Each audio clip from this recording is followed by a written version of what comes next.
There is a cult of ignorance in the United States, and there has always been. The strain of anti-intellectualism has been a constant thread winding its way through our political and cultural life, neutered by the false notion that democracy means that my ignorance is just as good as your knowledge. That is Isaac Asimov. As a democracy is perfected, the office of president represents more and more closely the inner soul of the people. On some great and glorious day, the plain folk of the land will reach their heart's desire at last, and the White House will be adorned by a downright moron. H.L. Mencken.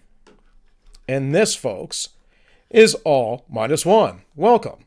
Please hit that like button, share, subscribe. Make sure you're subscribed if you watch me regularly. I apologize for not putting really any content out this week. I've had some family stuff going on, so just was not able to do so. Was doing my my live show, though. The Ends Justify the Memes. And in fact, we did a show last Saturday at 3 p.m., and we'll be doing the same this Saturday coming up at 3 p.m. With our friend Kiza GT, who is one of the co-hosts on the Unix Corner Club. In any case, why do I bring up these quotes? Well, because elitism seems to be the norm of the day. Plutocracy, technocrats, if you would. People who think that they know better than you. Isaac Asimov was quite a brilliant man, a very prolific author. I'm a big fan of H.L. Mencken. He was a journalist, a newsman, who was very classically liberal-minded, very libertarian, and looked at things in a very different way. And this quote here, a lot of people might or could apply to, let's say, Donald Trump. I don't think so, but I think Donald Trump is given less credit than he should, though he is not perfect. But Joe Biden is certainly not the brightest of bright. The man went into the vice presidency, I believe, with a net worth of $37,000. That's according to CBS. Please fact check me on that, because I found that. And I recall when that happened. Now, through his ties, through his brother, through his son, obviously, he's been able to enrich himself. A story that the media buried, by the way, until after the election. We also find it interesting that this happened. From the Hill, a poll, 60% approved of Biden's job as president-elect. Well, I hate to break it to you folks, but there is no job of president-elect. In fact, Joe Biden isn't even technically through the process yet. It won't be until January 6th, and really inauguration on January 20th. But January 6th, when the Congress decides that it will certify the Electoral College. And there are still lawsuits coming through. Of course, then we had some breaking news just the other day about Justice Roberts saying he doesn't care. Screw Trump. There's riots going on right now. I don't know how you can approve or disapprove of a non-job. But what I really want to talk about here is the Great Reset. The Great Reset. Because you see, a quote like this from Isaac Asimov, a quote like this is a quote from an elitist perspective. You're too dumb to understand how democracy actually works, and I'm smarter than you.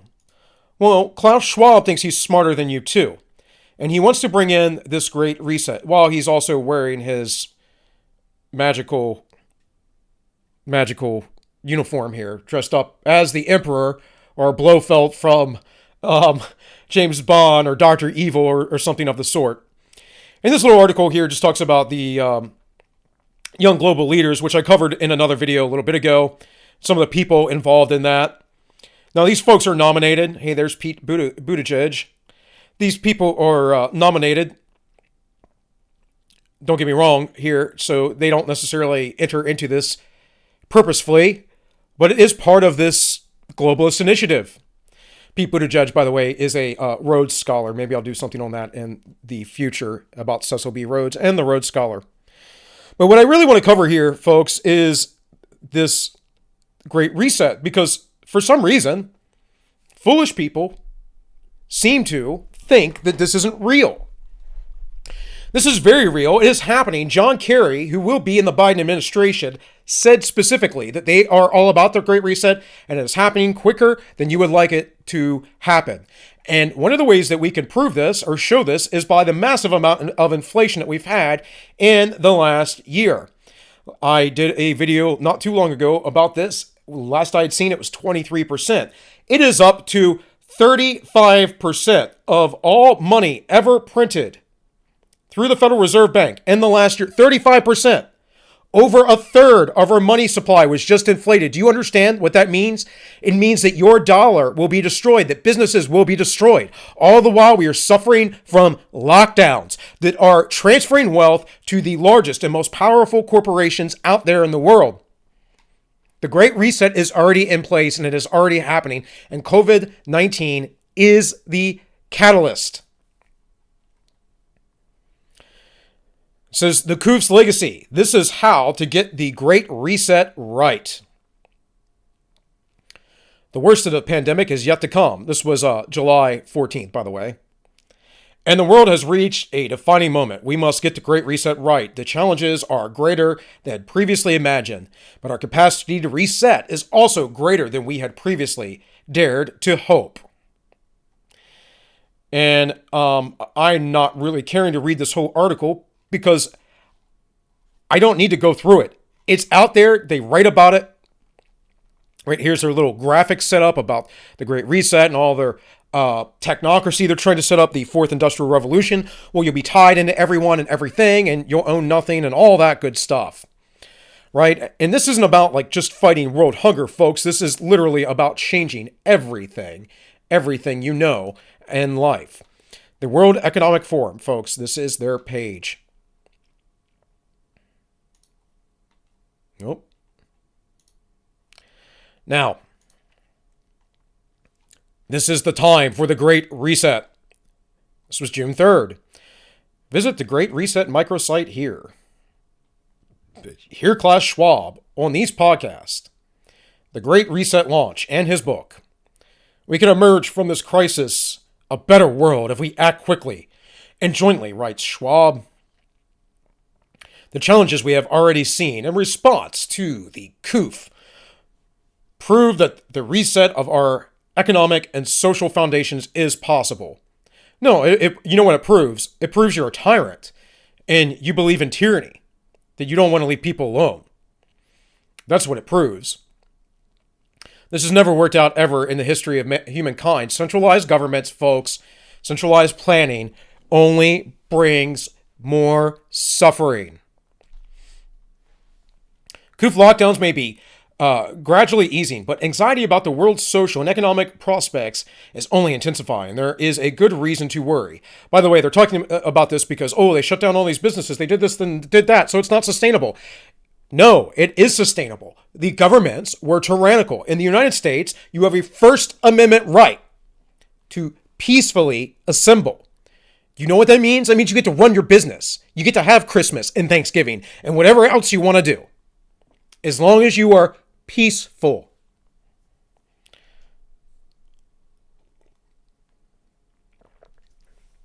It says there is good reason to worry. A sharp economic downturn has already begun because it was forced. And we could be facing a worse depression since the 1930s because it was forced by the governments.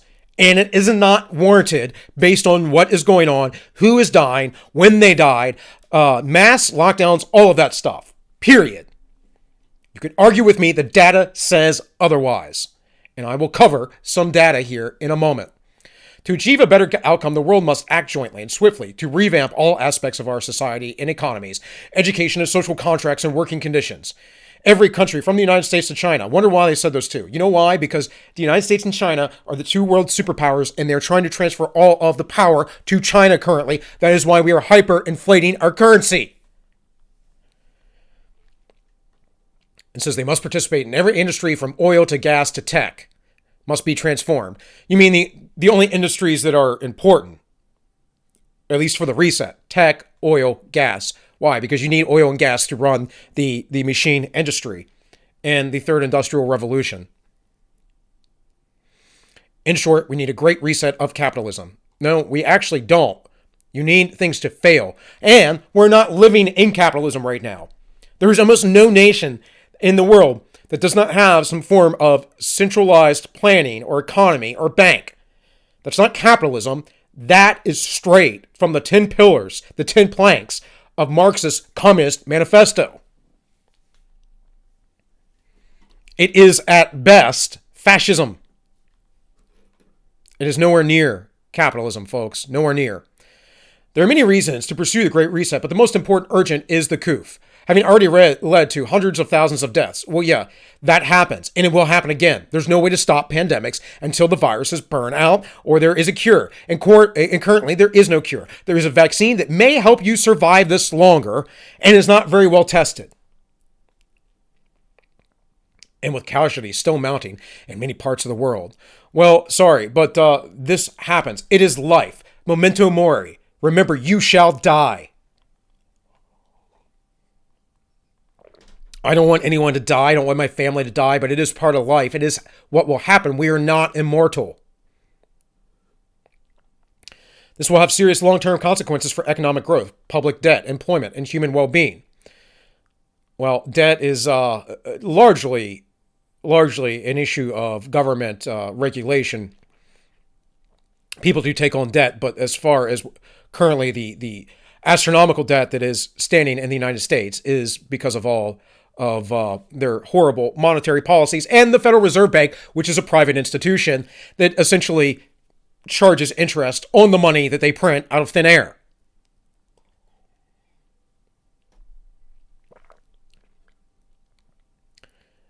So 1 in 4 workers have filed for unemployment since mid-March. This number has changed. I'm going to cover that in a second. With new weekly claims far above historic highs. Well, yeah, because you shut down industries. And you continue to shut down mom and pop stores, small local businesses, while it's okay for everyone to go to Costco, Walmart, grocery chains, whatever it is. You're allowed to assemble there. You're allowed to cluster there. But no. If I'm a small mom and pop store, if I'm a boutique, if I'm a gym, if I'm a restaurant, no. Folks, wake up. The International Monetary Fund expects the world economy to shrink by 3% this year, a downgrade of 6.3 percentage points in just 4 months. All of this will exacerbate the climate and social crisis that were already underway. Some countries already use the Coof crisis as an excuse to weaken environmental protections and enforcement. An excuse or something that maybe needed to be done because you seem to think that it's okay to use this thing as an excuse to push your global communist agenda upon people. Here again, folks, the Great Reset from the World Economic Forum. There is an urgent need for global stakeholders and corporations to simultaneously manage the direct consequences of the Coof to improve the state of the world in the World Economic Forum and starting the Great Reset Initiative. Context. The Coof crisis and the political, economic, and social disruptions it has caused is fundamentally changing the traditional context for decision-making. The inconsistencies, inadequacies, and contradictions of multiple systems, from health and finance to energy and education. When he's saying multiple systems, what he's saying is independent, sovereign states, sovereign nations. Which is good. You want competing systems because if one system fails, you have another one there. You want as many competing decentralized systems as possible. This is how you have strength in diversity, as the leftist saying goes. Competing systems are good. Homogeneity is also needed within each system. A complete homogeneous system of all things is not good. One kink in the works and everything breaks down. says from health and financial to energy and education, are more exposed than ever amidst a global context of concern for lives, livelihoods, and the planet. No, you're artificially doing all this, literally. The rate of survival under the Coof is 99%. It is like 99 or 97% up to 94%, but 97% in the aggregate, and 94% for those who are over the age of life expectancy, about 70, 72 years old or so. Can you be healthy and pass away from this? Seemingly have no underlying conditions. Of course. Still, I don't think that amount of risk is excusable in destroying all economies of the world. Now, would I like to see an actual capitalist free market society in the United States? Absolutely. But we're not talking about that. We're talking about more top-down control. Folks, this hasn't made you better off. Think about the bailouts that they did in Washington. $2,000 for you and I. The big corporations, tons and tons and tons more. George Clooney calling for the theaters to be bailed out. George Clooney's a multimillionaire. What does he need the money for?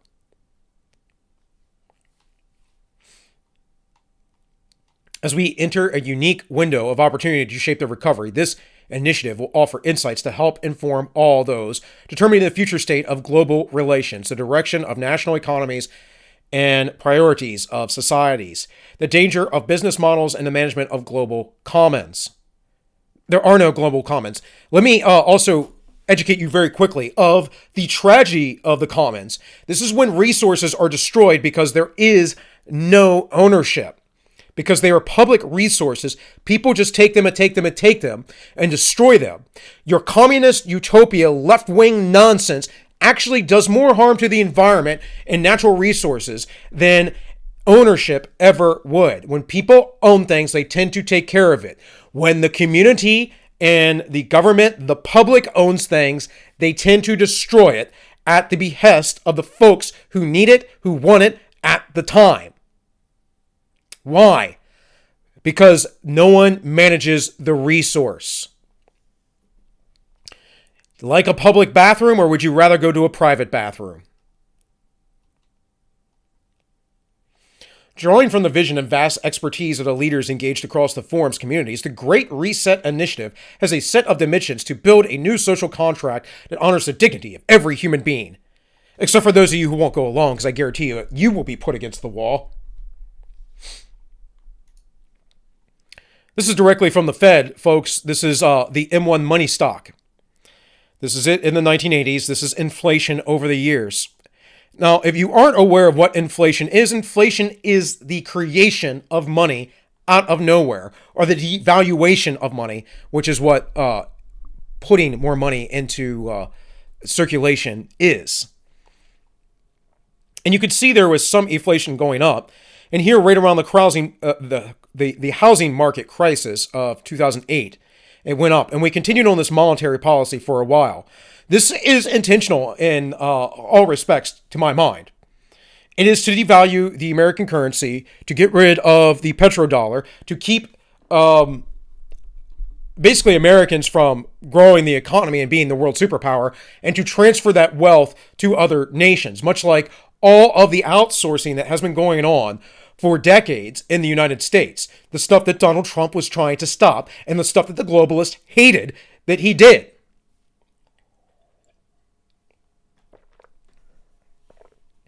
$35% of all money in the last year. All due to this Coof pandemic. Where did it go? There was an interesting interview with a gentleman, a business owner. I can't recall where I saw it, where he said specifically that if the government just gave $20,000 to every single American family and told us to stay home for 2 months so we could get rid of this thing, lock down, stay home, whatever, that would have been better than to give all of this transfer of wealth to the big corporations. And what happens when you do this, folks, those industries, those corporations, they get the money first. It still has value. By the time it trickles down through through whatever they spend it on to you and I, it becomes valueless. It becomes valueless. It becomes a thing where you have to have a much greater deal of money to get your Big Mac. What are they now? Like $5? They'll be $15, $20, $30 in the future. This is what we're talking about. And leftists go, well, we just need to raise the minimum wage.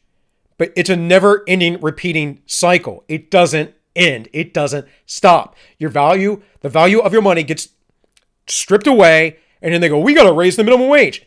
Meanwhile, these companies are struggling because their profits don't go up. They can't employ people. And those who are of lesser skill level can't get jobs. This is why the millennials, the young millennials, and the Zoomers are finding a hard time getting jobs. The only advantage to hyperinflation is the wiping out of your debt. So if you want your debt liquidated, if you have a lot, it's good news. Otherwise, it's bad news. And when this happens, folks, across the United States as the global currency, people starve around the world. Let me just show you that right now. This is ABC News. UN makes largest single appeal amid warning of unprecedented hunger due to pandemic. This was back in July. Now, why did they say this? Well, the UN warns that 265 million people could be pushed to the point of starvation by the end of 2020, with the first increase in global poverty since the 1990s. Yes, because of largely free market, laissez-faire capitalism, the majority of the world has been lifted out of poverty in the last 30 years. Humanitarian Chief Mark Lowcock made the single largest appeal in the UN history Thursday, seeking $10.3 billion to mitigate the Coof and its deadly second-order effects. And it goes on about their humanitarian response. Now, this is the World Food Program from September 17th. It says, Chief warns of grave danger of economic impact on the coronavirus as millions are pushed further into hunger. Let's see if I can get this a little bit bigger.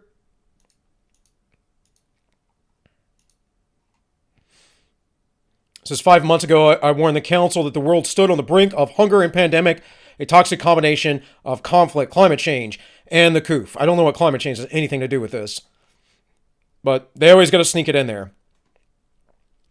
It talks about the money they're asking for. They talk about the people who could potentially suffer from hunger of this, and they're talking about billions, up to 2 billion people.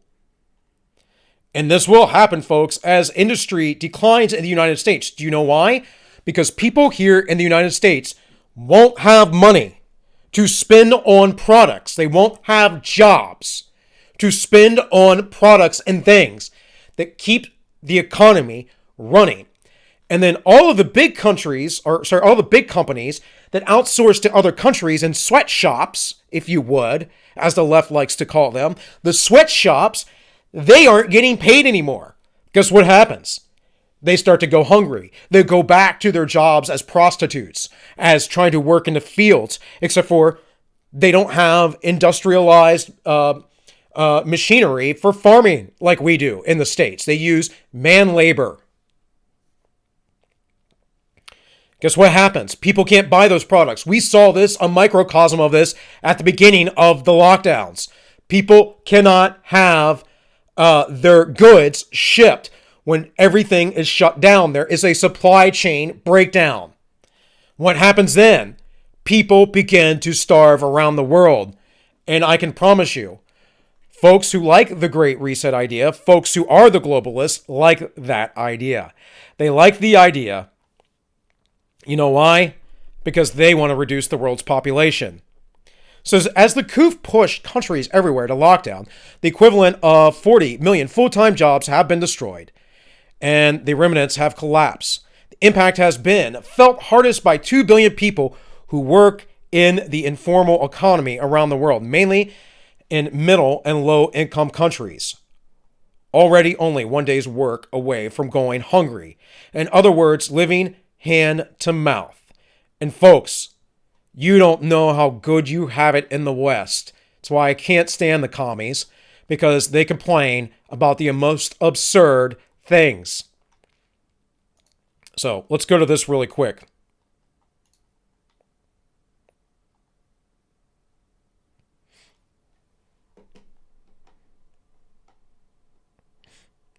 If it will play. You mentioned jobless claims before. Jobless claims hitting their highest level since early September. They came in far above expectations, and this obviously comes as the virus worsens nationwide. Let's get to CNBC senior economics reporter Steve Leisman. And Steve, you earlier today called this a claims calamity. Shouldn't we have expected this fully given the rise in the number of cases? Not necessarily, Melissa. It's not always been clear that the claims data has followed the coronavirus surge, but indeed we can show that it has. And maybe you should have expected it. And maybe you know what's funny, Melissa? I'm not even sure I can talk to you guys anymore. You're my favorite people, Melissa, Karen, Dan and Tim and Guy. But we're talking different languages here, you know. I'm telling you, there's nearly 900,000 people filed for jobless claims in the last week. You guys buy stocks. 250,000 new cases average 7-day from Johns Hopkins. You guys buy stocks. 20 million Americans receiving some form of unemployment claims. And worse than that is the outlook is terrible for this in the next several months. We're talking about, Ian Shepardson forecasts that the number of claims could go back to 1 million pretty soon. I've got several economists forecasting job losses for the month of December when the payroll number comes out. That's not for sure, but that's in the month. And none of this matters, and that's okay. I'm not telling you guys how to trade stocks. I don't even get involved in that. I'm just telling you where the economic data is going this month, next month, and for the next several months until we can turn this thing around. And then there's another debate to be had, which is how much of what's happening right now is undercutting the recovery when it happens. Longer people are jobless, the more businesses close down, the less there is to recover. So you guys do your thing. I'm going to do my thing, which is to tell you 900,000 people. It is an absolute calamity, and then they're going to lose their benefits. So go ahead and trade stocks. I'm just telling you what the data say. We all love you as much as you love us, but I'm going to let these guys in. They're chomping. All right, so again, he's talking about those people trading stocks. Why are they trading stocks? Because they're the wealthy. They don't care. They can hold out. Now, the stock market is not just some nebulous thing that only makes people rich. But understand that you can trade your stocks all you want if you're rich. If you're worried about the meal on your plate the next day, or your business closing down, or whatever else, you're not trading anything. Why is that happening? Well, they keep using this stupid cryptid language because of the pandemic. No, because of lockdowns. And here, a story I covered in the last video I made from November 2020, after Argentina opened up. Argentina violates or violent enforcement of the Coof rules.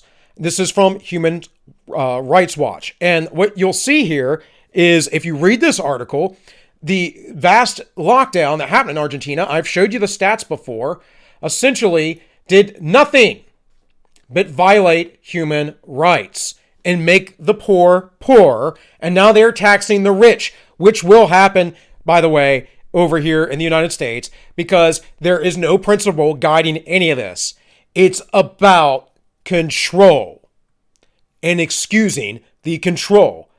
What happened in Argentina? Well, things spiked up and they dropped, just like it did every other nation.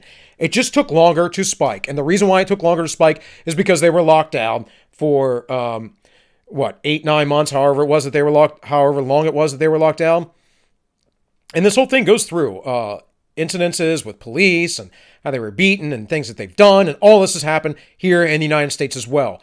And while we have on the left, we have people who are very anti-police, you were getting that sentiment on the right as well. And the reason why?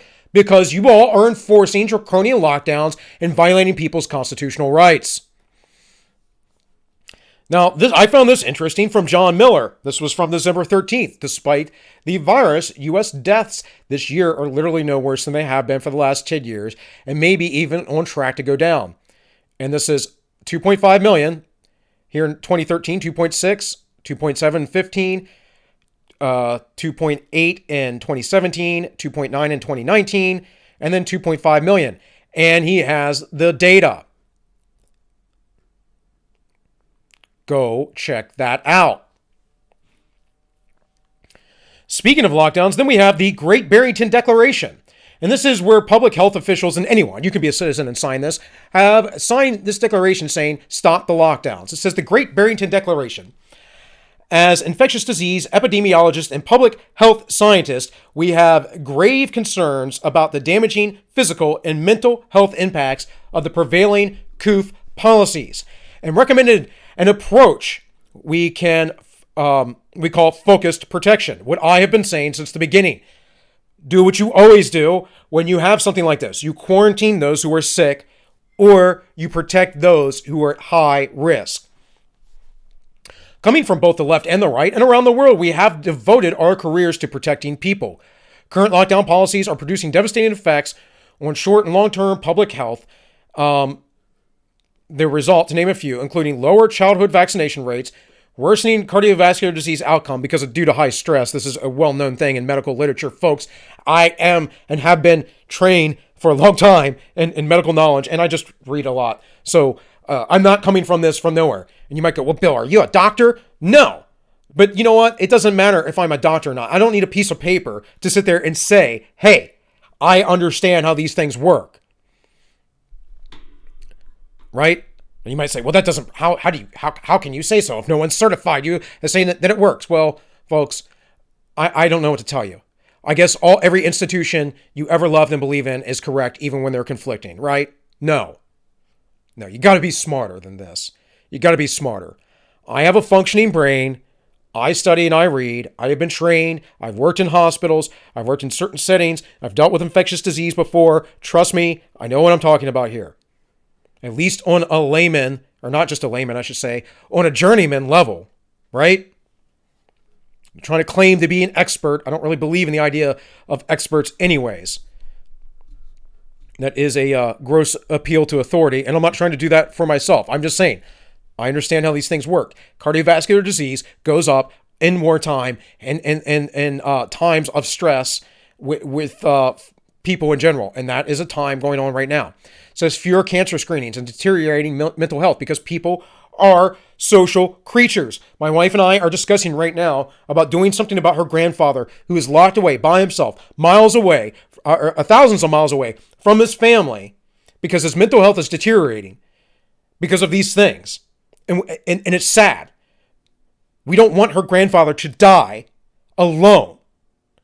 Is it better that we keep him potentially away from the virus and locked down and locked away alone so that he can die in misery? I don't think so. I'd rather have, personally, my last years be the best they could be, surrounded by people who love me and care for me. Pretty sure he would too. Leading to greater excess mortality in years to come. I've talked about this before. With the working class and younger members of society carrying the heaviest burden, keeping students out of school is a grave injustice. Keeping these measures in place until a vaccine is available will cause irreparable damages with disproportionately harmed. The underprivileged disproportionately harmed. And again, the vaccine only helps you recover from this thing better. It is not an actual vaccine.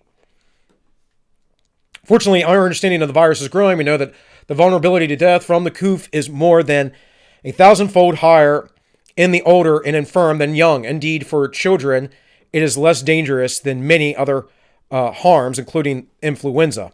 That is true. I've shown you the data on this over and over again. As immunity builds in the population, the risk of infection to all, including the vulnerable, falls. In any case, you can go on and on and on. Adopting measures to protect the vulnerable should be the central aim of the public health response as the Coof. By the way, an example, nursing homes should use staff with acquiring immunity and perform frequent PCR testing. Now, PCRs can be used well and they can be used wrong. So we have to understand that. But you can go read that for yourself, folks. Now, excuse me, you can read here from October 15th, 2020, World Health Organization. What do they have to say? Well, first off, they talk about herd immunity. This is quite telling. What is actually going on here? Herd immunity, also known as population immunity, is a concept used for vaccination. No, it's not just vaccination. But the vaccination that we are giving is not giving immunity. There is no immunity with the current vaccination. It is only bolstering up your immune system to fight the virus. This is according to Pfizer and the other companies who are developing this vaccine at the moment. It says herd immunity is achieved by protecting people from a virus, not by exposing it to them. That is not true. In fact, one of the ways that we got people to be vaccinated from smallpox, the primary way, starting in the 1700s, was, maybe it was a little bit sooner than that, but I believe it was the 1700s, was we took cowpox and we exposed people to the scabs and we gave them purposefully cowpox. We gave children cowpox and that vaccinated them. It made them immune. It gave them herd immunity. And later on, eventually, there became an injection type vaccine. That people learned how to vaccinate themselves from smallpox by exposing themselves to a similar virus. Yes, folks, that is not what this is saying. And this is why I don't trust an organization which is corrupt like the World Health Organization, despite what, big tech says, my YouTube, Google overlords. Vaccines train our immune system as it creates proteins that fight disease, blah, blah, blah, blah, blah. With herd immunity, the vast majority of the population are vaccinated, lowering the overall amount of the virus able to spread in the whole population. The percentage of people who need to have antibodies in order to achieve herd immunity against a particular disease varies with each disease. For example, with measles, 95%. The remaining 5% will be protected. With polio, the threshold is about 80%. What is the WHO's position on herd immunity as a way of fighting the Coof? Attempts to reach herd immunity through exposing people to a virus are scientifically problematic and unethical. No, you are liars. You are absolutely lying. I just told you of an example of how we did this.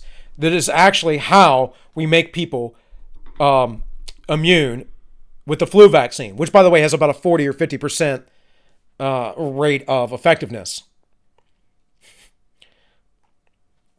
Otherwise, we would just have one flu vaccine that worked on all strains. No, influenza mutates, changes, different strains. They pick one that they think or a few that are the strain for that coming year, and they use it. And I might add that influenza counts are down currently. I wonder why. It's not because of mass lockdowns or social distancing, folks. It's because they're not counting it.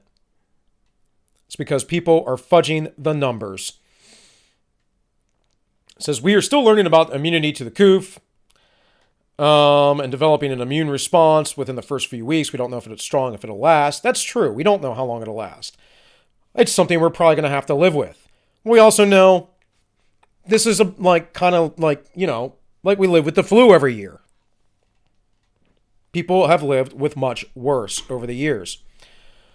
What do we know about immunity from the Coof? Well, it gets into here. Most people who are infected develop an immune response within the first few weeks, blah, blah, blah, blah, blah. Globally, data. The seroprevalence study suggested that less than 10% of studies have been infected, meaning that the vast majority of the world's population remains susceptible to this virus. I read to you an article the other week about that. Large-scale physical distancing measures and movement restrictions, lockdowns, can slow the transmission by limiting contact between people. However, these measures can have a profound negative impact on individuals, communities, and societies by bringing social and economic life to a near stop. This is the World Health Organization. I don't agree with everything they said, but this is one thing I absolutely agree with, based on all the data that says that these things do not work, and the fact that it just seems quite obvious that this individual and various people in these global organizations want to bring on this fourth industrial revolution and reshape the world. Again, this is how the Great Reset, or this is how we get it right. Now it's time for a great reset. What's this say up here? Taking advantage of this whole thing. Destroy these economies. This is what happened in Argentina. It solved nothing. They still had a 60% infection rate. Again, go back to my video, which I will probably link it. Go back to my video I made last Friday. Here are the actual rates based on CDC statistics. The Great Barrington Declaration actually seems to agree with the WHO.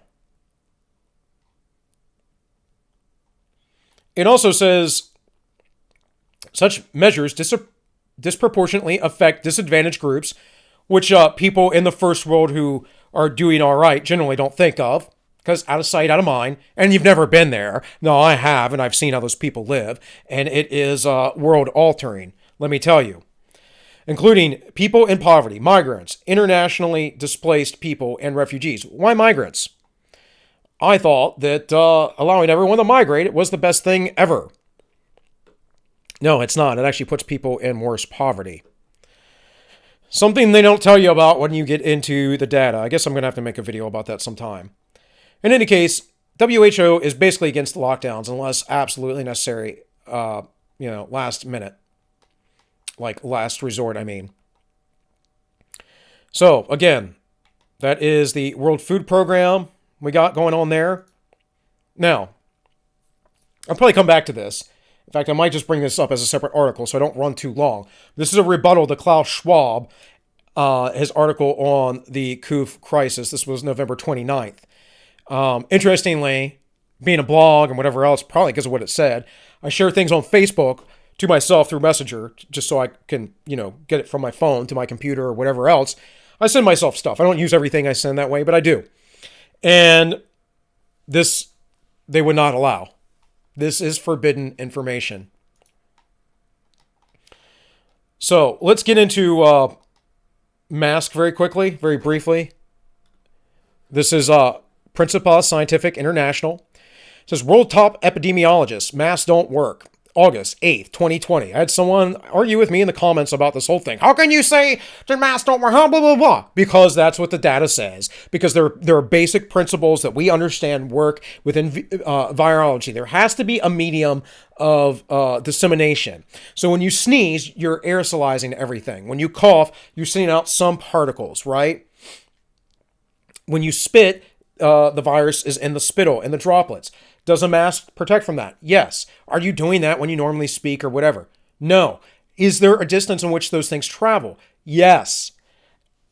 Is the case for masks one about compliance or is it one about safety? By the way, folks, I don't care if you want to wear one. If you want to do it because you're worried about it or you're a good person or whatever else you have going on in your mind, do that. What I don't like is draconian mandates.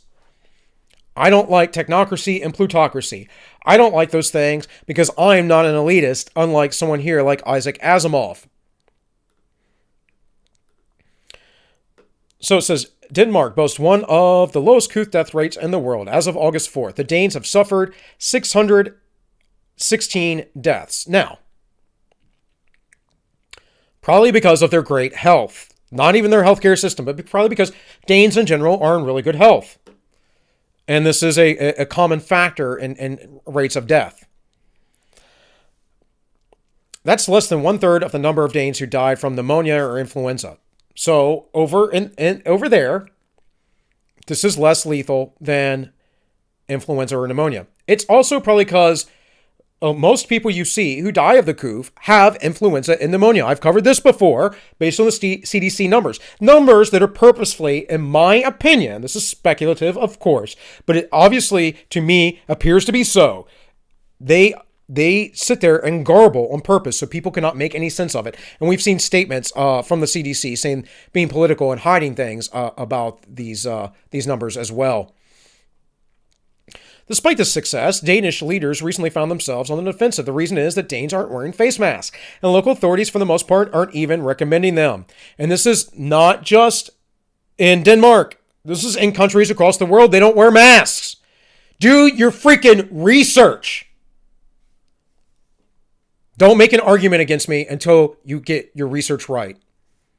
And I know in the last video, the guy, we had a respectful conversation, sent me a link to some meta study. I don't believe it because it's a new study. And all of a sudden, if you follow the money, these new studies say different things than all of the old studies. It says the whole world is wearing face masks, even Donald Trump. Berlin, I'm not going to be able to try and pronounce a Danish name, points out, these apparently did not sit well with the Danish health officials.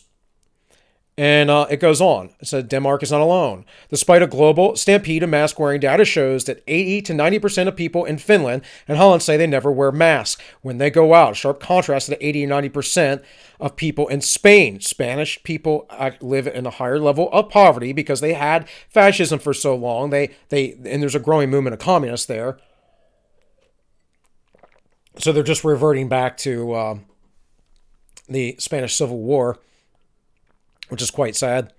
And Italy, and look, they have less health in these nations in certain areas. There are reasons why Danes didn't get sick and other people did. Do we know all the reasons? No. Is it because of lockdowns? No, because I've shown you before. You can look it up. You can find it again. There's no statistical significance in lockdowns. From a medical point of view, there's no evidence of a medical effect of wearing a mask. So we decided not to impose a national obligation. That's all I'm asking. You can make recommendations. That's what Japan did. Japan had no mask mandate, folks. They had no lockdown mandates. If you're being told that by the mainstream legacy media news, you've been lied to. Face masks in public places are not necessary based on all current evidence. See, what happens is you get people who believe in this kind of stuff, right? He's doing a great job as president-elect. That isn't a thing, folks. Not a thing. Not an office. Now, will he be the president? Most likely. I'm not denying that. Never have. All I've ever said is Trump had a chance to turn over what seemed to be the prediction, and the election is not over yet. It's not. There is a constitutional process, and neither YouTube, nor Facebook, nor Instagram, nor Google, nor any other technocratic big tech industry is going to tell me otherwise. That is the fact. It says there is no benefit. There may even be a negative impact, which I've talked about before as well because of the air that you were breathing in. Here, then it goes to this tweet. I guess I got to turn the dark mode back on. It says the CDC does not currently recommend the use of face masks. Here we have numerous tweets. Remember, they were saying this back in the day. It's not because the data changed, folks. They said don't wear a mask because the data is the same, and then they were like, oh well maybe it'll help a little bit, because it does help. It can help mitigate a little bit. So this is from the Foundation of Economic Education, or FEE. New Danish study finds masks don't protect wearers from the Coof. And I've covered this study before. It's just a different article. What I really want to go down to here, though, is I believe this is a quote from the New York Times. Yeah, researchers in Denmark reported on Wednesday that the surgical mask did not protect the wearers against infection with the Coof in a large randomized clinical study. Now, I covered this from a different article last time, the LA Times, I believe. It's what I first saw it in. Here is the actual study in the Annals of Internal Medicine. From November 18th, effectiveness of adding a mask recommendations and other public health measures.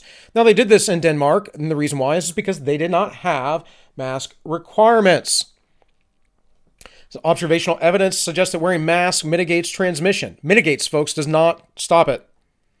Slows it down. But If lockdowns did that as well, then why didn't it help in Argentina with a 60% infection rate? We're locking things down for a 2 and 3% infection rate. This isn't about the virus. And I'm not going to sit here and deny that such a thing exists. I absolutely believe it exists. I think it's an excuse to freak people out. To assess whether recommending surgical masks are used outside the home reduces wearers' risk of SARS-CoV-2 infection, and settling where masks were uncommon, blah, blah, blah. Randomized control trial in a Danish study to access face mask protection. Setting Denmark, April and May 2020, right at the beginning, right at the spikes of all deaths in just about every nation. Adults spending more than 2 or 3 hours outside the home without occupational mask use. Encouragement of following social distancing measures for the Coof disease 2019, plus either no mask recommendation or mask recommendation to wear the mask. Supply of 50 surgical masks. Primary outcome. Wears at 1 month with antibody tests. And it talks about the PCR tests. And then a total of over 3,000 participants recommended to wear the mask, and nearly 3,000 as a control. And then another almost 5,000 completed the study. And then here it talks about the differences. It says infection with the SARS-CoV-2 occurred in 42 participants recommended mask and 1.8% and 53 controlled patients, 2.1%. That means there's no statistical significance, folks. Between the group difference was a 0.3 percentage, 95%. It goes on. It talks about the p-value, the odds ratio, and all that stuff. There is no statistical significance in if you wear one or don't. Will an M95 or a gas mask or something work for you? Probably. That might be coming next. Here's my question. If these things work so well, if they really work so well, why aren't they being issued to everyone by the government? Recommendations to wear surgical masks to supply other public health measures did not reduce the SARS-CoV-2 infection rate among wearers by more than 50% in a community. It didn't really do it at all. And they mean more than 50% based on that 0.2%, that 0.21%, and that 0.18%. That's what they mean. That's the 50% they're measuring, folks. Between the point or the 2.1% who didn't wear them as a control group, who got sick, and that 1.8% who got sick, who did wear them.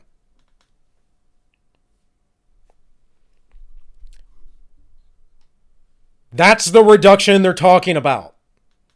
Not 95% of people got it when they didn't wear a mask, and then only 40% when they did. Like I might agree with you on mask mandates and wearings then, if I believed that this thing was the most lethal virus on Earth, of course, and wasn't here being chalked up to a giant deal because of people wanting to implement global communism, a technocracy, plutocracy, if you would.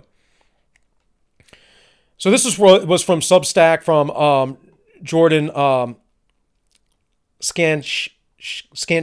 Chattel, I believe, and the mask wearers and why the numbers haven't changed, basically, because we have such high compliance. This is the study that he links from the Carnegie Mellon University study. We can go everywhere. You can see it here in my home state of West Virginia, 91% compliance. Up here in Maryland, where I'm originally from, 96% plus compliance. Now, if we go out here to Midwestern states, lower compliance. But you can see this over and over again. And if you go look up this data, folks, go look it up. It'll show you over here. Show you hospitalization rate, mask wearing rate, all this stuff. You are wrong. That's all I'm going to say. You're just wrong. The data does not back up your position. It backs up mine.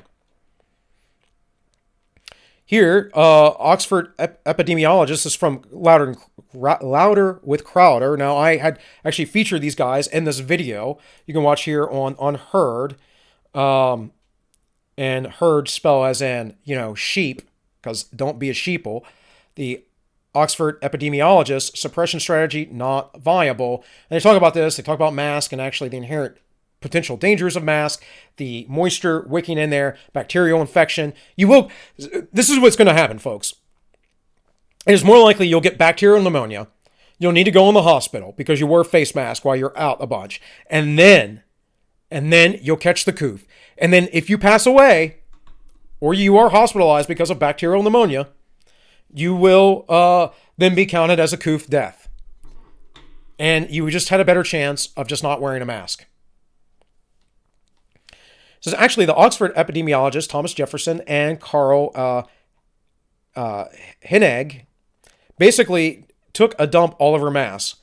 But the independent Facebook fact checkers would restrict the research of this article, and I dare pen any kind of word combination, which questioned the godly use of the beloved face diaper.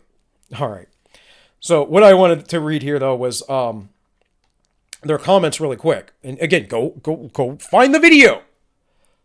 Check my facts. Aside from people who are exposed on the front lines, there's no evidence that masks make any difference. Oh, I'm going to show you about the front lines here in a minute. But what's even more extraordinary is the uncertainty. We don't know if these things make any difference.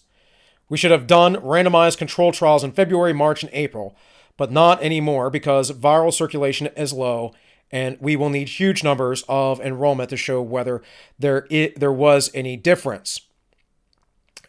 Need I remind you, I've covered this before, about the vaccination trials in England that they were concerned with because they just could not find enough COVID patients.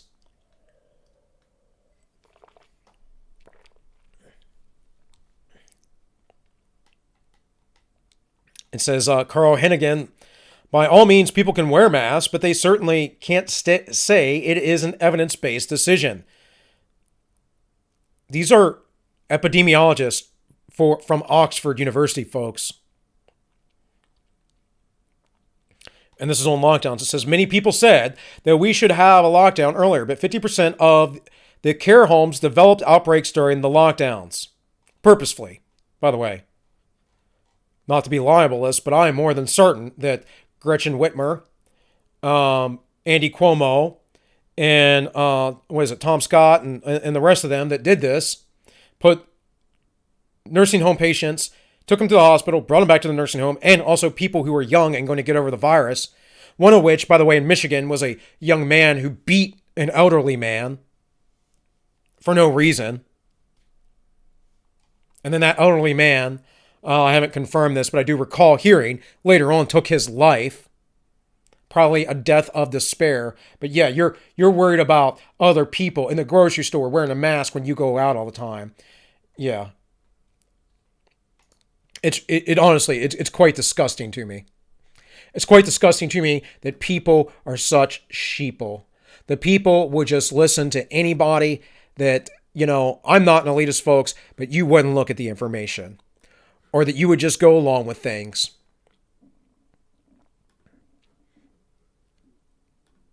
We had a high literacy rate in the United States when the union was formed. People were quite well educated. And since the federal government has got involved with the education system, since it's become more and more involved with the state governments as well, since it's become this big national thing, it has gotten worse. We can see that in state testing over and over again. There is evidence that numbers with an IQ have gone down in this nation.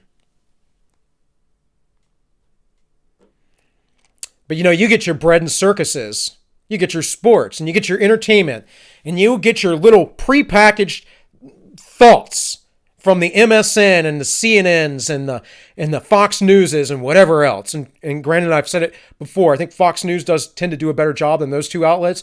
But man, let's talk about ABC and CBS as well, because they're not the best either. They're basically party line propaganda, folks. They're American Pravda.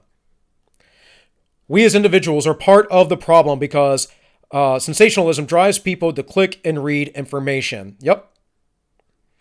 Anyways, it goes on. Go watch it. Go watch this video. I played it before, not going to do it today because I want to get into this. This is an article I brought up last time. Face masks, lies, damn lies, and public health officials, a growing body of evidence. So ResearchGate. And it goes through this and how they're just not what they're saying. Talks about the said harms and risks include a cloth. Let me turn this off because I'm still going to be there. It says the said harms and risks include that a cloth mask becomes a culture medium from a large variety of bacterial pathogens and a collection of viral pathogens, given the hot and humid environment and constant source. It also creates a mild hypoxia because you're overbreathing in CO2 and some other stuff. Again, it's just not overall good for health, folks. You're actually making people more likely to get infections. Fabrics are hydrophilic, which is meaning that they're not, they don't like water, whereas medical masks are they do like water, whereas medical masks are hydrophobic. Hydrophilic means they love water. I'm sorry, I got that backwards. Hydrophobic means they hate water. So medical mask is better. Now, mind you, you buy a mask, can't really buy a medical mask because if you buy a mask, it says intended not for medical use. Look at the little packaging. In short, I argue op-eds are not evidence. Irrelevance does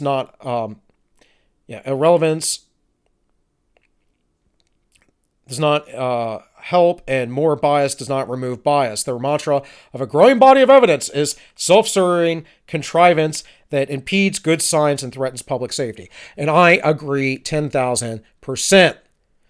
Again, ResearchGate, face mask, lies, damn lies, and public health officials, a growing body of evidence. Now, from the CDC, your mask offers some protection. Okay, well, I just showed you the some protection. It's 1.8 versus 2.1%. That's the some protection, according to a Danish study. Here is the reference links to the CDC's arguments.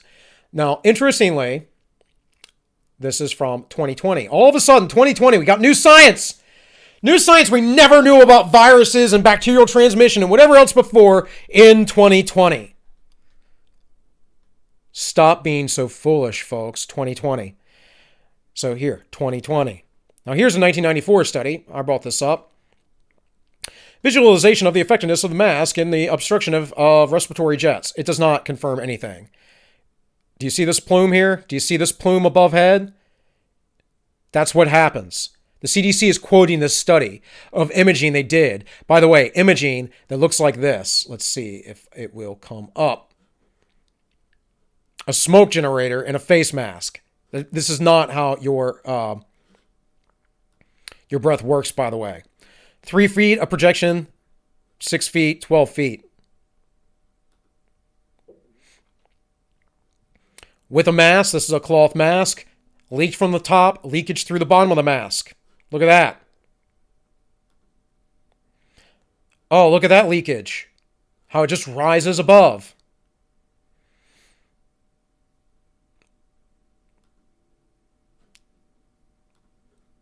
Stop being foolish. So that's on the CDC page. You can find this, but PubMed, visualization of effectiveness of face mask and obstructing respiratory jets. That is from Phys Fluids, 1994. And then there's an update here in 2020. Here is another one that I found in here that was an older date because that's 2020, 2020, 2020, 2013. Now, I'm not going to go through every study they're trying to cite here, but just to give you some examples here. So, the 2013 study. Testing the efficacy of homemade masks. Would they protect an influenza pandemic? And basically they say no. No. The results. The median fit factor of homemade mask was of 1/2 that of the surgical mask. Both masks significantly reduced the number of microorganisms expelled by volunteers, although the surgical mask was 3 times more effective in blocking transmission than the homemade mask. And I can assure you that if you are working in a medical environment, you do get a fit test with an N95 mask. I have done this many times every year for 13 years of a career, and later on, when I worked in a hospital environment as security, if you are doing direct security upon a person who has a highly contagious disease, you are wearing that mask, you are putting a whole entire suit on. It's a whole thing. And it's not anything that we're doing today. And we would be doing that if people actually believed that this thing was such an issue. Here's a study I brought up before, a cluster, I believe last week, randomized trials of cloth masks compared to medical masks and healthcare workers. Now, this essentially said the same thing about medical workers that provided no real protection. It actually is a reflection, if you compare this study to the Danish study I just talked about, except for this study is much older. This is funny, though, because even though this study comes from 2015, and this is from BMJ Journals. Even though it's from 2015, then we had this little addendum here where the writers, the authors of this in 2020 had to say, wait a minute, we didn't quite mean what we said. And they wrote all these articles basically as addendums to why you need to wear the Coof mask. You know what's really going on? This is what's really going on. The Great Reset, folks. This is what's really going on, and the Coof is an excuse. And thought for the day. Totalitarians never view themselves as totalitarian. Utopians believe fervently that why they are forcing upon others what they're forcing upon others is for their own good. Such is the content of this article. That's a World Economic Forum article, if I'm not mistaken. If you've not heard of the World Economic Forum, I urge you to pay extremely close attention because they have been driving much of the mayhem you've been experiencing this year. Yes, they have. Klaus Schwab, who's the founder of the WE Forum, and Thanery Mararet. Guys, forgive me. I can never pronounce names. You're going to have to give me like 15 minutes to figure someone's name out. It's probably why I forget them all the time. The following is a rebuttal to Klaus Schwab and all the technocrats like him. Already, in barely 6 months of the Coof pandemic, has plunged our world into an entirely and each of the individuals into the most challenging times we've faced in generations. Incorrect! The virus is simply a virus, similar to other viruses that humans have overcome throughout the history as a species. Indeed, there are CDC numbers themselves that put things into context. Survival rate, 0 to 19 years old, 99.97%. 99.97%. 20 to 49. My age group, 99.98%. 50 to 69, 99.5%. And then finally, over 70, that is life expectancy, folks, 94.6%. That is sort of high. That is sort of high. Not super high, but it's definitely high. I would say 10% would be, we should very, very much be concerned. But that is only for that group. It was Klaus, our governments, and the institutions that have plunged the world into the most challenging times we've faced. Through their idiotic, draconian, tyrannical policies that have been forced upon the world with zero room for debate. Couldn't have wrote that better myself. In fact, it seems like I probably would. And then it talks about the Great Barrington Declaration. It is the defining moment we will have to dealing with this fallout from this year, and many things will change forever. It has wrought and will continue to do so. Economic distribution of monumental proportions, creating risk and violating the multiple fronts, political, social, geopolitical, while exacerbating deep concerns about the environmental and also exceeding the research of technology into our lives, yada, yada, yada. On this, we agree. We will indeed be dealing with the fallout for years. And yes, the economic distribution of the monumental proportions. Take this instance. Suicides, Klaus, which is in Japan, are now 8.5 times the number of deaths from the Coof. Now, I've known about this for years. Japan does have a high suicide rate. This is, who knows why. A number of factors we could probably attribute it to, but I believe it is vastly up. And we have to think about this, folks.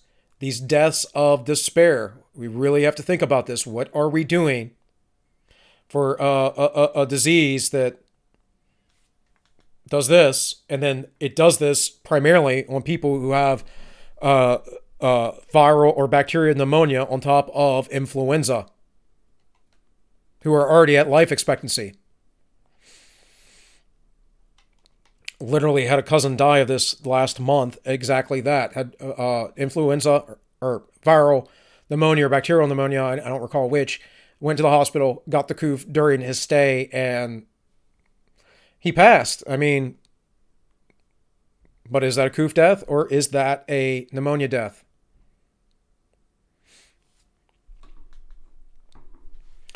At this point, those officials say the lockdowns, since we know that the virus is nothing more than a bad flu, should be summarily fired and brought to justice for crimes against humanity. At this point, it would be worth listening to Dr. Roger Hodkinson, an ex-president of the pathology section of the Medical Association and formerly certified by the Royal College of Physicians and Surgeons of Canada. Now, every time someone has put out a statement, by the way, who has been a very intelligent, well-spoken, thoughtful man, they have been condemned by their peers. You know why? You got to follow that sweet, sweet research money. Or people want these lockdowns. People want this World Economic Forum. You have to look into motivations, folks. Like, you're not going to say I'm motivated by money, because I don't make any. I'm motivated by truth. I'm motivated by actual justice, true justice. I'm motivated by wanting people to be free and to pursue their lives and that they can be prosperous. These people are not. They want to control you. They are technocrats. They think you're too stupid to rule yourself. And in some cases, maybe you are. But no matter how I think, how I might in some ways be an elitist and how I think, I do not wish to impose my thoughts upon you other than to leave you alone. And perhaps convince you through education. It says here is Hawkins addressing the Edmonton City Council. Now you can look that for yourself. Again, capitalistexploits.at is the website. The name of the article is A Rebuttal to Klaus Schwab's article on the COVID-19 crisis. This was November 29th, 2020.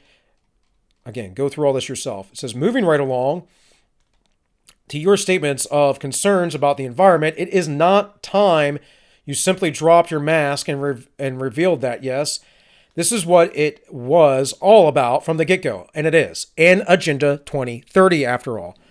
And that is important because that is a UN agenda that originally goes back some years before, and they've had to update it.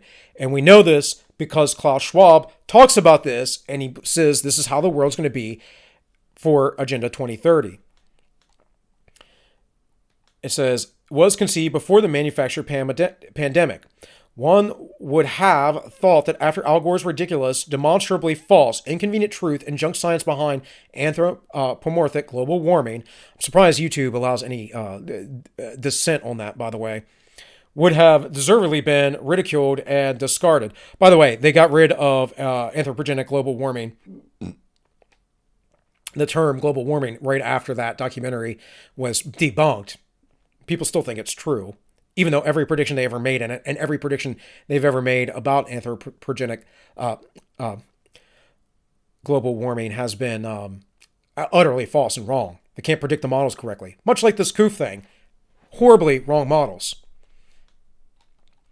But since it has been rebirthed and massed implementing communism 3.0 under the guise of the Great Reset. Now this goes into the Agenda 2030 stuff. It goes into, of course, Davos, which is where the World Economic Forum meets. Bezos of Amazon, Zuckerberg of Facebook, Dorsey of Twitter, all sucked up into the power influence, and so forth. I'm not saying everything in this article, by the way, is completely true, but it will give you some leads into what is going on. Systematic connectivity. This is where they want to reimagine our global economic systems. And folks, this will happen with this kind of inflation. And it will happen with people who are willing to take a poll. I don't think polls are the best indicator of things. Who say, oh yeah, I approve of Joe Biden's president-elect's job. What? Do you know all the globalists that he's appointed, by the way, folks? All the globalists. All of the horrible people he's appointed. It's whatever. Hey guys, go over, like, share, and subscribe if you want. Tomorrow, because today is Friday, it is December 12th, 2018. I will be over on the Ends Justify the Memes with GT Kizza and my producer and co-host Tank, and we'll be live at 3 p.m. Saturday at 3 p.m. We go live. We'll be on streaming for about 2 hours talking about environmentalism, I believe. And if you don't like YouTube, you can go over to D Live. We are over there at ends_justify_memes. Now, we are updating because I finally got my producer Tank to get off of Discord, and we will be working with Streamlabs, so we will sound a lot better and we will look a lot better. So go check us out. Otherwise, we go live every Wednesday night at 7 p.m. Also, go over to Subscribestar. Give me some money if you want. You don't have to, but if you want, donate. It's a measly $5 a month. And that'll help me and my family out, because currently we are a one family income until I can complete school, which is unlikely to happen during this great reset that is going on. So, folks, start thinking. Start being smart people. Don't follow the technocrats. Don't follow the plutocracy. Look for it yourself. Otherwise, you're doomed to have terrible leaders and believe that someone who is still in the process of being elected to the president being said that he's doing a good job, and more lockdowns and the transfer of wealth and everything else I talked about today. So with all that said, this has been All Minus One. Thank you for watching, and I wish you all well.